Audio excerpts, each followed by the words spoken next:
வளர்க்குவா.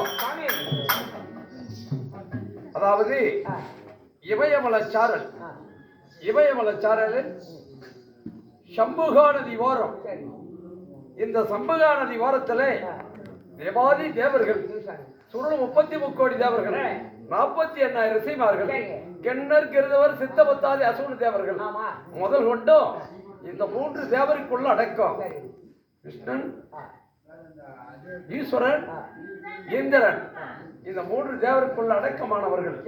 அதனால இந்த 3 தேவரையும் நான் காண வேண்டும் என்று சொல்லி தவம் இருக்க வேண்டும். ஆமா ஆமா ஆமா. அதனால என் தவத்துக்கு உண்டான ஏற்பாடுகளை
முக்கன்தாரி கடவுள் நீங்க வந்திருக்கிறீங்க.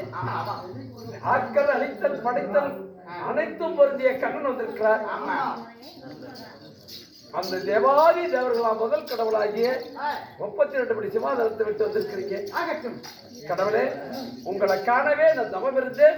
என்னுடைய தவம் வச்சுட்டு என்னுடைய வரங்கள் வச்சுட்டு நான் சென்று வருகிறேன். என்ன? அதாவது நீ இருந்தது 1000 ஆண்டு காலமாக தவம் இருக்கிறாய். ஆமா. மும்மூர்த்தி தேவர்களை ஒன்றாக பார்க்க வேண்டும் என்று உன் தவத்தை வச்சுட்டு மும்மூர்த்தி தேவர்களும் காட்சியளித்து விட்டோம். சரி. அது மட்டுமல்ல, உங்களால் எங்களுக்கு ஒரு காரியமாக இருக்கிறது. ஆமா. இந்த முனிவரால ஆமா கடவுளுக்கு ஒரு இடுக்கு வந்து நேர்ந்து விட்டது. இடுக்கு வந்து நேர்ந்து விட்டது. உண்மைதான். அந்த இடுக்கத்தை முடிய வேண்டும் என்றா அது உன்னாலதான் முடியும். அப்படி என்றால் அந்த இடுக்கத்தை சொன்னால் என்னால் முடிந்தது செய்யும். சாமி மன்னா சொல்லுங்க.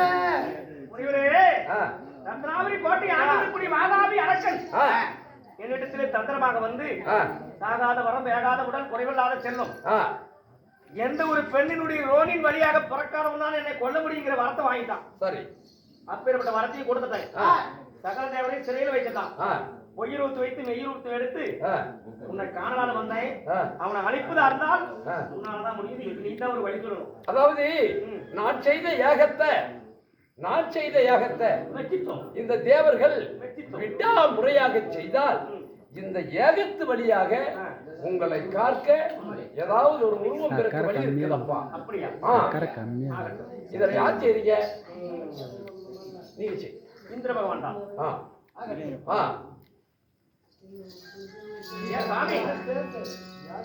ஏகத்திற்கு செய்வதற்கு வேண்டிய பொருட்கள் வேணும் அல்லவா? ஆமா.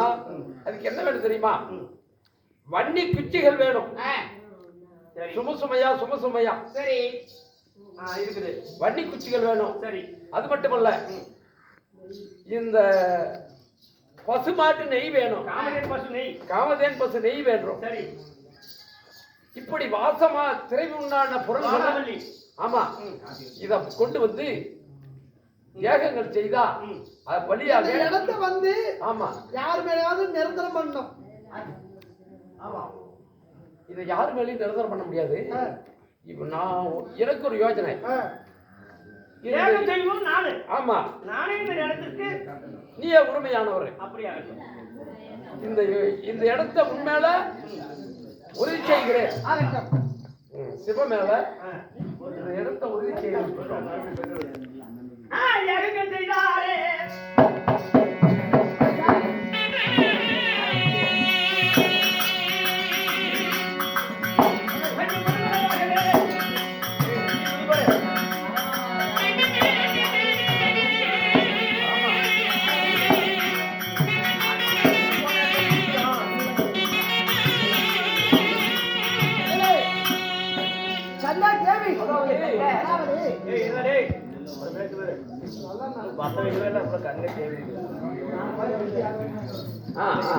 சரி. சமுதாய மகாமணிவரி இமயமலைச்சாரில் வன்னி மரத்தடியில் விடாமறையாக ஏகங்கள் செய்தாரு. அந்த ஊன்கள் ஏகம் செய்ய போது தேவர்கள்லாம் பார்த்தாங்க. தேவர்களை காக்க மனிதருடைய என்ன விடை என்று கேட்டாங்க. நான் செய்த யாகத்தை விடாத செய்தால் இதனால் புண்ணிய பலம் கிடைக்கும் அப்படி என்று சம்புகாச மகாமனிவர் சொல்ல அந்த யாகத்தை கடவுளாகி இந்திரன் செய்கிறார். மூன்களை கடவுளாகி இந்திரன் செய்கிறார்.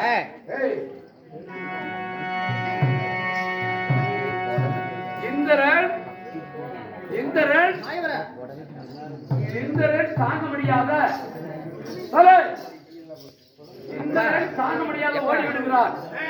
இந்த யாகத்திலிருந்து இந்திரன் தாங்க முடியாத ஓடி விடுகிறார். அதுக்கு பிறகு ஆண்டு வரக்கூடிய கண்ணன் செய்கிறார் யாகத்தை. கண்ணனுக்கே உயர்ந்து கண்ணன் கொடுக்குறாங்க.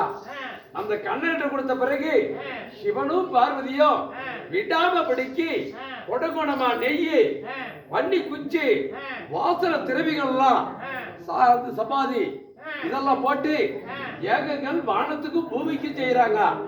அப்போ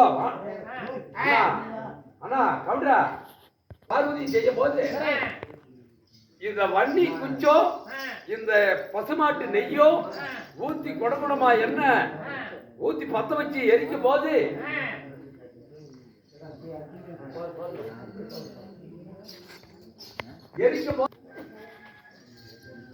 அப்ப பாக்குற சக்தி அந்த கூந்தல்ல இருக்கக்கூடிய மலர் எடுத்து சிவனுடைய வேர்வையை துடைத்து அந்த நெருப்புக்குள்ள போடுகிறார்.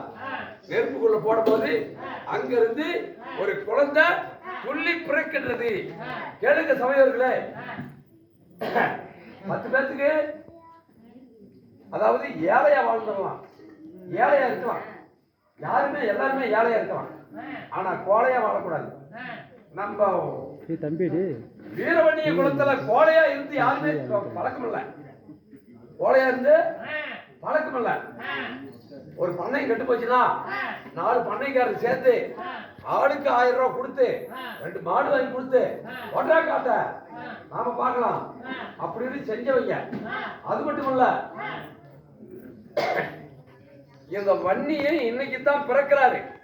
இந்த வன்னியை பிறக்கும் போது வன்னியை வந்து ஏழை கிடையாது, கோழையும் கிடையாது, நல்ல சத்திரிக வம்சத்துல பிறக்கிறவன்.